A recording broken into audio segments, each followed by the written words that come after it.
আমাদের যিনি এখন প্রধান উপদেষ্টা রয়েছেন ডক্টর মোহাম্মদ ইউনূস। ভদ্রলোক বয়স্ক মানুষ, সম্মানিত মানুষ এবং শেখ হাসিনার সঙ্গে তার শত্রুতা, এই শত্রুতার কারণে তিনি পুরো দেশ এবং জাতির সকলের সহানুভূতি তিনি পেয়েছিলেন।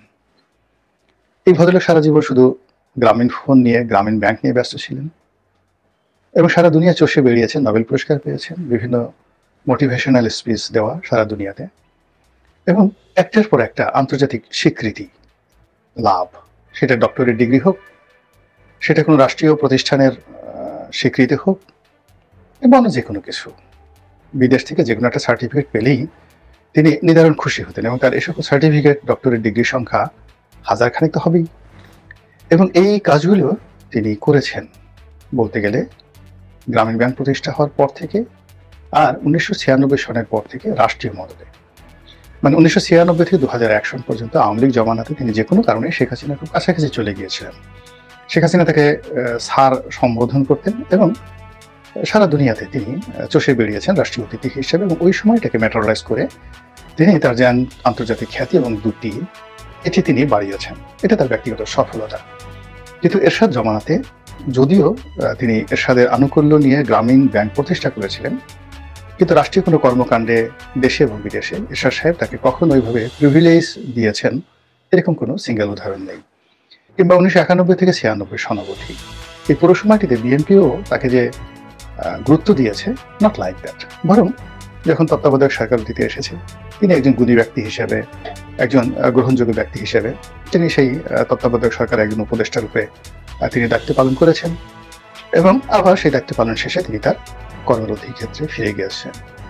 একাকার যখন হল 2006 সনে, তখন কে বা কারা তাকে বুদ্ধি দিল বা তিনি নিজে বুদ্ধিটি গ্রহণ করলেন, রাজনীতি করবেন, একটা রাজনৈতিক দল করলেন, বহু মানুষকে একত্রিত করলেন এবং একটা সময় তিনি বুঝতে পারলেন যে এটা তার কর্ম নয়। তিনি এয়ারপোর্টে নামলেন এবং কান ধরে তওবা করলেন যে আমি এর মধ্যে আর নেই।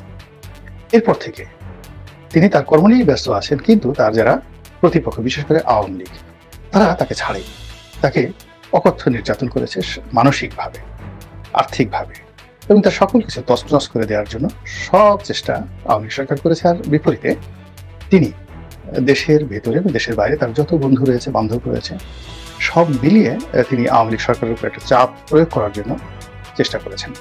এবং তার বন্ধুরা, তার শুভানুধ্যায়ীরা, কেউ হয়তো তার সঙ্গে যোগাযোগ রেখেছেন বা কেউ রাখেননি, কিন্তু স্বপ্রণোদিত হয়ে একজন মানুষের প্রতি অত্যাচার করা হচ্ছে, এটাকে অনেকেই মানে যাকে বলা হয় প্রতিবাদ করেছেন।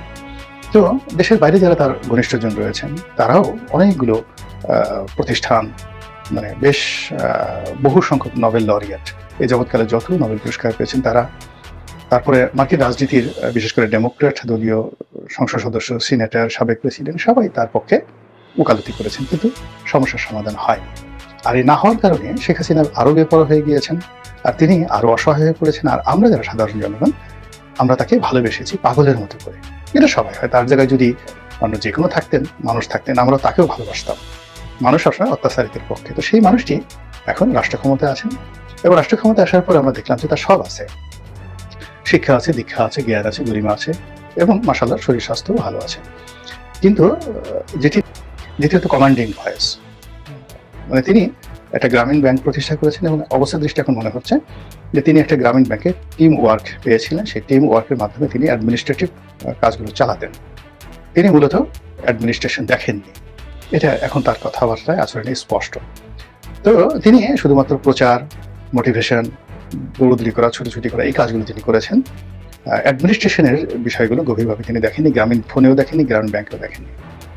তো ফলে কি হলো, এই এখন রাষ্ট্র পরিচালনা করতে গিয়ে তার যে কমান্ডিং ভয়েস দরকার সেটি হচ্ছে না। তৃতীয়ত হলো তার রাজনৈতিক হয়তো জ্ঞান আছে, বুদ্ধি আছে, কিন্তু রাজনৈতিক কৌশল তিনি একেবারেই অপটু। এর ফলে কি হলো, তিনি হুটহাট করে অনেক কথা বলছেন, যেখানে হাসার দরকার নেই সেখানে হাসছেন, যেখানে কান্নার প্রয়োজন নেই সেখানে কান্না করার চেষ্টা করছেন। তো এই কাজগুলো করার কারণে কি হলো, তার একটা বিসাদৃশ্যতা তৈরি হয়ে গেছে।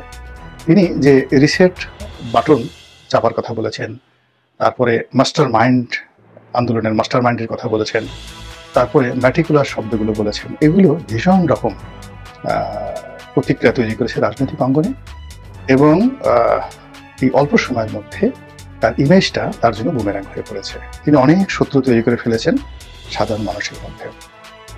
তো তার অনেকগুলো কথার মধ্যে যেগুলো ম্যাটিকুলাস, সেটার আলাদা প্রেক্ষাপট, তারপর মাস্টার মাইন্ড, সেটার আলাদা প্রেক্ষাপট, কিন্তু এই আমাদের যে ইতিহাস এবং ঐতিহ্যের সঙ্গে যেটা সম্পৃক্ত সেটি হলো রিসেট বাটন চাপ দেওয়া।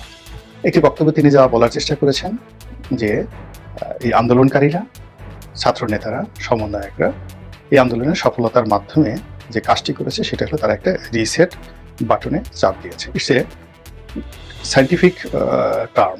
রিসেট মানে সায়েন্টিফিক টার্ম, এটা আধুনিক প্রযুক্তির সাথে সম্পৃক্ত।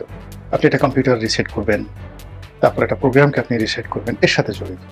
কিন্তু তিনি যাই মিন করে থাকেন না কেন বা যাই বলে থাকেন না কেন, আলটিমেটলি এটিকে ডক্টর ইউনূস বিরোধী যারা আছে তারা বলার চেষ্টা করছে যে আমাদের হাজার বছরের যে ইতিহাস, হাজার বছরের যে ঐতিহ্য, সব কিছুকে তিনি রিসেট করে তার মতো করে তৈরি করবেন গ্রামীণ ব্যাংকের আদলে, চট্টগ্রামের আদলে এবং তার মতো করে। এবং এই কথার যে প্রতি জবাব, সাধারণত রাজনীতিতে যেটা হয় চিত বাতচিত বা সওয়াল জবাব, আপনি যাই বলেন না কেন সেটার একটা কাউন্টার জবাব দিতে হবে। বিএনপি যাই কিছু বলুক, আওয়ামী লীগ তার বিরুদ্ধে বলবেই।